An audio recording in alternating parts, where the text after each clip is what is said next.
மக்களே ஒன்று மட்டும் தெரிஞ்சுக்கோங்க. உள்ளே இருக்கக்கூடிய ஒரு கண்டஸ்டண்ட்டுக்கு கூட சபநாகரிகம் அப்படிங்கிறது சுத்தமாக தெரியல அப்படின்னு தான் வந்து சொல்லி ஆகணும். சபநாகரிகமே தெரியாத ஒரு ஆட்களை தூக்கிட்டு வந்து பிக் பாஸ் சீசன் 9ல் போட்டால் அவனுங்க என்ன பண்ணுவானுங்க? இப்படி தான் பண்ணிகிட்ருப்பானுங்க. எதிர்த்தாப்பில் ஹோஸ்ட் நின்றுட்டுருக்காப்புல இவனுங்க என்னவோ கொலாடி சண்டை மாதிரி வந்து சண்டை அடிச்சிட்ருக்கானுங்க. இந்த ஆள் என்னமோ வந்து பிராட்டப் அப்படின்னு சொல்லி அவருடைய பிறப்பை பற்றி தப்பாக வந்து பேசிகிட்டு இருக்காரு கம்ருதீன். இந்த பக்கம் துஷார் வந்து என்ன பிராட்டப்பு என்ன நாங்கள் தப்பாக வளர்ந்துட்டோம் அப்படின்னு சொல்லி இவர் ஒரு பக்கம் வந்து சண்டை போட்டுட்ருக்காரு. இதுக்கிடையில் சபரிநாதன் வந்து இந்த சண்டையை வந்து பிரித்து விட ட்ரை பண்ணுறாரு. என்னையா நடந்துட்டுருக்கு அப்படின்னு சொல்லி விஜய் சேதுபதி வந்து நின்றுட்டு பார்த்துட்டு இருக்காரு. இதுக்கு வந்து சரி ஓகே, இவங்களுக்கே உள்ளே இருக்கிறதுக்கு விருப்பம் இல்லை, ஏதோ ஒன்று மக்களே பார்த்து பண்ணுங்க அப்படின்னு சொல்லி மொத்த பொலியும் தூக்கிட்டு போய் இவனுங்க மேலே போட்டு மக்களுக்கு வந்து ஓகே நீங்கள் ஓட்டு போட்டு இவனை தூக்கி வெளியே அனுப்பிச்சிக்கோங்க, எங்களாலாம் தூக்க முடியாது, எல்லோ கார்டெல்லாம் கொடுக்க முடியாது, இவனுக்கு இப்படி தான் அடிச்சுன்னு சாவானுங்க அப்படின்னு சொல்லி நம்மக்கிட்ட வந்து எடுத்துகிட்டு வந்து விட்றாப்புல விஜய் சேதுபதி. இதெல்லாம் நியாயமாக இருக்கா சொல்லுங்கள் பார்க்கலாம். நிறைய விஷயங்கள் வந்து நடந்திருக்கு, அதை பற்றிலாம் இன்னும் டிஸ்கஸ் பண்ணலாம். ஸோ இந்த வீடியோக்கு போகிறதுக்கு முன்னாடி நம்மளோட சேனலை சப்ஸ்கிரைப் பண்ணாங்க, சப்ஸ்கிரைப் பண்ணி வச்சுக்கோங்க. பக்கத்தில் ஒரு பெல் ஐக்கான் இருக்கும், அதையும் ப்ரெஸ் பண்ணி ஹாலில் போட்டுக்கோங்க. அப்போ தான் நாங்கள் அப்டேட் பண்ணுற ஒவ்வொரு வருஷமும் உங்களுக்கு நோட்டிஃபிகேஷன் வந்து சேரும். அதை தான் இந்த வீடியோ குறைஞ்சபட்சம் ஒரு 1000 லைக்கான எதிர்பார்க்குறோம். ஸோ லைக் போடுங்க, வீடியோ பாருங்கள், வாங்க என்ற வீடியோக்குள்ள வந்து போகலாம்.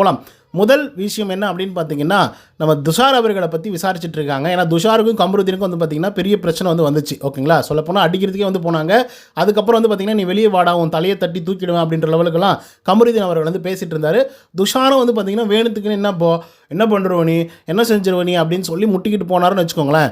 இதெல்லாம் சண்டை தான். ஆனால் வார்த்தைகள் அப்படின்னு சில விஷயங்கள் வந்து இருக்குது இல்லையா, அந்த வார்த்தைகளை சரியாக வந்து பயன்படுத்தணும், உபயோகிக்கணும். நீங்கள் எதிரியாக இருந்தாலும் சரி, இல்லை நல்லவனாக இருந்தாலும் சரி, கெட்டவனாக இருந்தாலும் சரி, எந்த இடத்துல எப்படி இருக்கணும், எந்த இடத்துல என்ன பேசணும் அப்படின்றத பற்றி தெரிஞ்சுக்கிட்டு பேசணும். இப்போ கம்ருதீன் வந்து பார்த்திங்கன்னா துஷாரை பற்றி நீ பிராட்டப்பு சரியில்லை அப்படின்ற லெவலுக்கு வந்து பேசுகிறாரு இல்லையா, அதாவது பிறப்பு வளர்ப்பெல்லாம் சரியில்லை அப்படின்ற மாதிரி பேசுகிறாரு இல்லையா. அப்போது இவங்க என்ன வளர்ந்துருக்காங்க அப்படின்னு எனக்கு வந்து சுத்தமாக தெரியல. ஏன்னா இஷ்டத்துக்கு வந்து கெட்ட வார்த்தை பேசுகிறது, ஒரு ஹேண்டிகேப்டை போய் அவரை போய் நொண்டி அப்படின்னு வந்து சொல்கிறது, அவர் அசிங்கமாக வந்து திட்டுறது, உன்னை அடிச்சிடுவோம், தூக்கிடுவோம், தலையை தூக்கிடுவோம் அப்படின்னு பேசுகிறதெல்லாம் இது என்ன விதமான பிராட்டப்புன்னு எனக்கு தெரியலப்பா. ஆனாலும் இவ்வளோலாம் பண்ணக்கூடாது.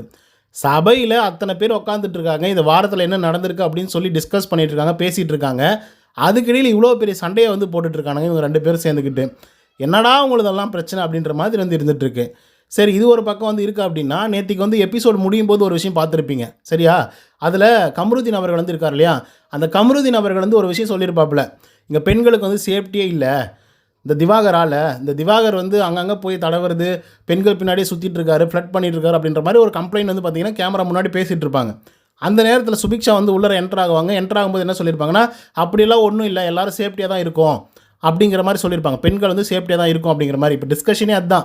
ஏன்னா பெண்கள் சேஃப்டி இல்லை அப்படின்னு சொல்லி ஏன்பா கம்ருதீனே இந்த மாதிரி சொன்னியே பரவாயில்லையா அப்படின்னு சொல்லி கேட்கும்போது அதுக்கு வந்து கம்ருதீன் சொல்கிறாரு, ஆமாங்க நான் வந்து சொன்னேன், ஆனால் அதுக்கு சுபிக்ஷா வந்து என்ன சொல்லிட்டாங்க அப்படின்னா, உங்ககிட்ட தான் சேஃப்டி இல்லை, அவர்கிட்டலாம் எனக்கு சேஃப்டி இருக்குது, திவாகர்கிட்டலாம் சேஃப்டி இருக்குது, ஆனால் உங்ககிட்ட இல்லை அப்படின்ற மாதிரி சொல்லிட்டாங்க. அப்படின்றதுனால இவ்வளோ பெரிய பிரச்சனை ஆகிடுச்சு அப்படின்ற மாதிரி கம்ருதீன் வந்து சொல்கிறாப்புல. அதுக்கு வந்து ஆதிரி எக்ஸ்ப்ளனேஷன் வந்து கொடுக்குறாங்க. அதுக்கப்புறம் சுபிக்ஷா சொல்கிறாங்க, சார் நான் அப்படியெல்லாம் சொல்ல கிடையாது, நாங்கள் பெண்கள் வந்து இங்கே சேஃப்டியாக தான் வந்து இருந்துகிட்ருக்கோம், சேஃபாக தான் வந்து உணர்கிறோம், ஏன்னா இவ்வளோ பெரிய டீம் வந்து இருக்குது, எங்களுக்கு ஏதோ ஒன்று நடக்குது அப்படின்னா என்ன சும்மா பார்த்துக்கிட்டு இருப்பாங்களா அப்படின்ற லெவலுக்கு வந்து பேசிகிட்டு இருக்காங்க. இதுக்கு கம்ருதீனுக்கு என்ன பேசுறதுனே வந்து தெரியல. ஏன்னா கம்ருதீன் பண்ணது தப்பு. அந்த பொண்ணு சொன்னது வந்து நாங்கள் எல்லாருமே சேஃப்டியாக தான் இருக்கோம் அப்படின்ற மாதிரி தான் சொன்னாங்க. ஆனால் இவரே வந்து பார்த்திங்கன்னா ஆட் ஆன் பண்ணிக்கிட்டாரு. அப்போ என்கிட்ட தான் சேஃப்டி இல்லை அப்படின்னு சொல்லி சொல்கிறியா அப்படின்னு சொல்லி ஒரு பிரச்சனை பண்ணார். அண்ட் இதை வந்து பார்த்திங்கன்னா கம்ருதீன் எப்படி முறையிடுறாரு அப்படின்னா, அந்த பொண்ணு பேசுனது வந்து டிவியில் வந்திருக்கு, லைவில் வந்திருக்கு, ஆனால் நான் பேசுனது வந்து டிவியில் வரல, லைவில் வரல, ஸோ அதனால தான் இவ்வளோ பெரிய பிரச்சனை அப்படின்ற மாதிரி வந்து பார்த்திங்கன்னா இந்த கம்ருதீன் அவர்கள் வந்து சொல்லிட்டு இருக்காப்புல. இதுக்கு விஜய் சேதுபதி வந்து சொல்கிறாரு, அது எப்படி சுபிக்ஷா பேசுனது மட்டும் லைவில் வந்திருக்கு அப்படி தானே, கம்ருதீன் பேசுனது வரல, எபிசோட்லேயும் வரல அப்படி தானே சொல்ல வரீங்க? அப்படிலாம் கிடையாது, நீங்கள் பேசவே கிடையாது, சுபிக்ஷா பேசுனது வந்திருக்கு, ஷோவில் வந்திருக்கு, அதை பற்றி தான் இங்கே பேசிகிட்டு இருக்கோம் அப்படின்ற மாதிரி கம்ருதீன் கிட்ட வந்து சொல்லிட்டு இருக்காப்புல விஜய் சேதுபதி. நான் என்ன சொல்கிறேன், இவ்வளோ பிரச்சனைகள் இருக்குது, இவ்வளோ கேஸ் வாங்குறான் அந்த பையன், அவனுக்கு எல்லா கார்டு கொடுத்து டீசெண்டாக வெளியே அனுப்புங்களேன். எப்பா டேய், தயவுசெய்து வெளியே அனுப்பிச்சிருங்க. அவன் வேறு ஏதாவது பிரச்சனை பண்ணி சண்டை அடித்து அதுக்கப்புறம் ஏதோ ஒன்று நடந்ததுக்கப்புறம் ரெட் கார்டை கொடுத்தோ இல்லை மக்களே அவனை வந்து தூக்கி வெளியே போட்டால் அது அவனோட லைஃபே ஸ்பாயில் பண்ணிடணும். அட்லீஸ்ட் இப்போயாவது வந்து பார்த்திங்க அப்படின்னா அனுப்பிச்சாங்கன்னா கொஞ்சம் அட்லீஸ்ட் ரியலைஸ் பண்ணுவான் அவன். என்ன கூத்து அப்படின்னா, இந்த கண்டஸ்டண்ட்டுங்களுக்கு டிசிப்ளினாக என்னன்னு தெரியல, இன்டிசிப்ளினாக இருக்கீங்க அப்படின்னு சொல்லி பிக் பாஸ் அவர்களே ஒரு நாள் வந்து துஷாரை பிடிச்சி வெளுன்னு வெளுத்து விட்டாப்புல. அதுக்கப்புறமும் இதே மாதிரி தான் இன்டிசிப்ளினாக பண்ணிகிட்ருக்காங்க. விஜய் சேதுபதிக்கு ஒரே ஒரு % கூட மரியாதை தர மாட்டேங்கிறானுங்க. பேசும்போதே கான்வர்சேஷன்லேயே விஜய் சேதுபதி தான் சொல்கிறாங்க, சாருன்னு சொல்கிறதில்ல, விஜய் சேதுபதி அண்ணான்னு சொல்கிறதில்ல, ஏதோ இவங்க பக்கத்து வீட்டுக்கார மாதிரியே வந்து பேசிகிட்டு இருக்கானுங்க இவனுங்கெல்லாம். சுத்தமாக ஒரு பர்சன்ட் கூட வந்து ரெஸ்பெக்ட்னா என்னன்னு தெரியல இவனுங்களுக்கு. மற்றவங்களுடைய மனசு என்ன புண்படும், நம்ம இப்படி பேசுகிறோம் அப்படின்னா என்ன நடக்கும் அப்படின்றத பற்றி கவலையே கிடையாது. ஸோ அப்படியாப்பட்ட ஆட்கள்லாம் எதுக்கு உள்ளார வச்சுருக்கீங்கன்னு எனக்கு நமக்கு தெரில. ஏன்னா நேற்றுக்கு வேறு வந்து விஜய் சேதுபதி சொல்லிட்டாரு, ரெட் கார்டு எதுக்கு கொடுக்கணும், எல்லோ கார்டு கொடுங்க அப்படின்னு சொல்லி ஒரு சிலர் சொன்னாங்க. ஆனால் அது வந்து நான் பண்ண மாட்டேன் அப்படின்ற மாதிரி இருந்து சொல்லிட்டு போனாப்புல இருந்தாலும். அதுக்கப்புறம் என்ன இதெல்லாம் பேசி இதெல்லாம் நடக்குங்க. அடுத்து ஒருத்தனை அடிச்சிப்பான், குத்திப்பான், வச்சிப்பான், எல்லாம் பண்ணுவானுங்க. எல்லாம் பார்த்துக்கிட்டே இருங்க, அவ்வளோதான். Very very simple. இப்போயே பாதி பேர் வந்து பார்த்திங்கன்னா பிக் பாஸ் பார்க்குறதில்ல. அவ்வளோ வல்கராக இருக்குது, அவ்வளோ மோசமாக இருக்குது, அவ்வளோ வைலன்ஸாக இருக்குது அப்படின்னு சொல்லி.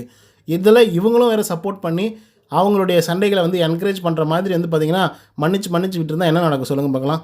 சரிங்க காய்ஸ், இதை பற்றி உங்களோட கருத்துக்கள் என்ன அப்படிங்கிறத கமெண்ட்ஸில் சொல்லுங்கள். இந்த வீடியோ உங்களுக்கு வந்து பிடிச்சிருந்தா லைக் அண்ட் சப்ஸ்கிரைப் பண்ண மறந்துடாதீங்க. இன்னொரு தகவலை சந்திக்கிறேன். Until then bye from Uday. நன்றி, வணக்கம்.